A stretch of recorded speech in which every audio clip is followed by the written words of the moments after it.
दोनों मिलाकर 58 या 60 आवेदन हम लोग के पास आए और कुछ लोग अपने अपने व्यक्तिगत फरियाद लेकर आए थे, कुछ सड़क के लिए, कुछ BDS के मामला के लिए। ये सारे मामला को हम लोग देखने के काम किए हैं और जो हम लोग के पास अभी वार्ता के दौरान जो सॉर्ट आउट करना था, हम लोग ने टेलीफोन से बात करके, मोबाइल से बात करके उसको सॉर्ट आउट करने की कोशिश की है और जो बचा है उसको हम लोग संबंधित विभाग को हम लोग भेज देंगे और हम अपने तरफ से भी उसको मॉनिटरिंग करते हैं कि जो आवेदन उन लोगों ने दिया है उसका आवेदन का निष्पादन और कितना हुआ नहीं है उसको भी हम लोग बीच में खबर देते हैं। और ये जो है रांची ही जिला का ही नहीं, रांची का बाहर अगल बगल जिला का भी कुछ एप्लीकेशन आया है और मैं समझता हूँ ये जनसंपर्क के तहत जो भी आवेदन आया है या जो विक्टिम है कोई कारण से या एक मामला आया कि अवैध रूप से किराएदार जो है उसका घर बेचने के काम कर रहा है, तो ऐसे कामों पर अंकुश लगाएंगे। जिसकी घर है, जिसको क्या बोलते हैं रेंट दे रहे थे, आज वही 20 साल से रह रहे मकान मालिक उसको बेचने के जो काम कर रहे हैं, वैसे जो मैटर आए तो उसका तुरंत हम लोग उसको बंद कराने के काम करेंगे, अंकुश लगाने के काम करेंगे। और इससे होता है कि इंटरेक्शन होता है कि जो जन समस्या को हम लोग यहाँ से जिला में भेजते हैं वो कितना कारगर हो रहा है कि नहीं हो रहा है, ये जनसंवाद के माध्यम से, जन सुनवाई के माध्यम से वो सारी चीज़ों को हम लोग को जानकारी मिला है। जैसे अभी कुछ लोग आए थे कि वृद्धा पेंशन मेरा नहीं हो पा रहा है। आप जानते हैं सब क्या बोलते हैं, हम लोग यहाँ पर एक नया इतिहास कायम किया झारखंड सरकार ने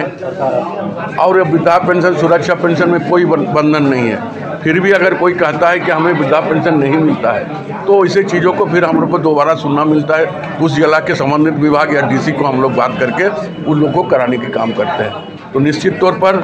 ये संगठन को भी मजबूत करेगी और सरकार को भी मजबूत करने का दिशा में एक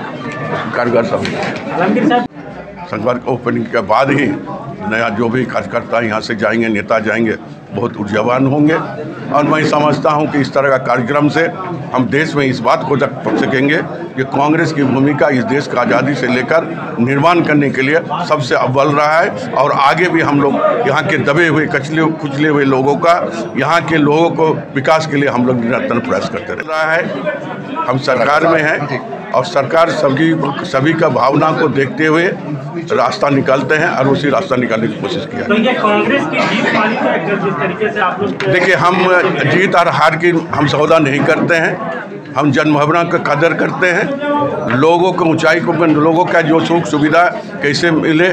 लोगों को सद्भाव कैसे बरकरार रहे और सरकार की योजना जो धरातल पर कैसे हो, इसी का बात हम लोग करते हैं और इसी का हम निरीक्षण करने के बराबर काम करते हैं। कौन फायदा में, कोई लाभ में है, किसकी जीत हुई, किसकी हार हुई, इसका समीक्षा हम नहीं करते हैं। और एक चुनाव के बाद जब 2024 में चुनाव होंगे तब समीक्षा करेंगे कि इसमें हमारा फलाफल क्या हुआ है। शिविर का मतलब ये है कि हमारा यहाँ कोई आज की राजनीति और पहले की राजनीति में बहुत फर्क, आज डिजिटल इंडिया और इसका बात हम कर रहे हैं। हमारा चिंतन शिविर में कि हमारी पार्टी आज़ादी से समय से लेकर या आज़ादी के पहले जो हमारी एक भूमिका, हमारी एक इतिहास रही है, उस इतिहास को हम जन जन तक पहुंचाना चाहते हैं। इस बात को इसलिए हम जोर शब्दों से बोलना चाहते हैं कि भारतीय जनता पार्टी कभी कभी बोलती है, हम उन्होंने माननीय का हम संवाद हम सुने हैं, मीडिया के सामने भी उन लोगों ने बात को रखने की प्रयास किया है कि 2014 के बाद भी भारत स्वाधीन हुआ। तो ये इतिहास को तोड़ मोड़ करके ये भारतीय जनता पार्टी जो है, जो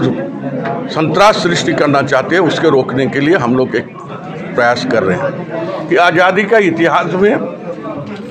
हिंदुस्तान के सभी वर्ग, सभी समाज के लोग, Mahatma Gandhi nation of father, उनकी अगुवाई में हम लोग देश को स्वाधीन किए थे, भारत को आज़ादी हम प्राप्त किए थे और लगातार हमने भारत का विकास करने के लिए जो हम लोग प्रयास किए हैं। आज भारतीय जनता पार्टी कहते हैं कि आज़ादी के बाद 70 सालों में, 60 सालों में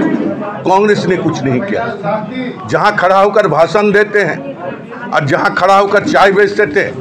वो स्टेशन का निर्माण भी हमने किया है। और जहाँ खड़ा होकर भाषण देते हैं मेरा ही कुछ पार्टी का करते हैं, वो भी हमारी बनी हुई है। चाहे एम्स हो, चाहे रिसर्च सेंटर हो, चाहे बड़े बड़े कारखाने हो, सारे लोग कांग्रेस ने किया है। आज तो वो बेचने के काम कर रहे हैं। तो ये बातों को हम लोग चिंतन शिविर में रखने के काम करेंगे कि कांग्रेस के इतिहास क्या है और कांग्रेस ने बलिदान देकर देश की आज़ादी किया है और कांग्रेस की क्या भूमिका होने चाहिए वाले समय में, इस बात को हम उजागर करके रखेंगे ताकि ये नए जो पीढ़ी है कांग्रेस की विचारधारा, कांग्रेस ने क्या किया। TheFollowUp.in, like, share and subscribe. www.thefollowup.in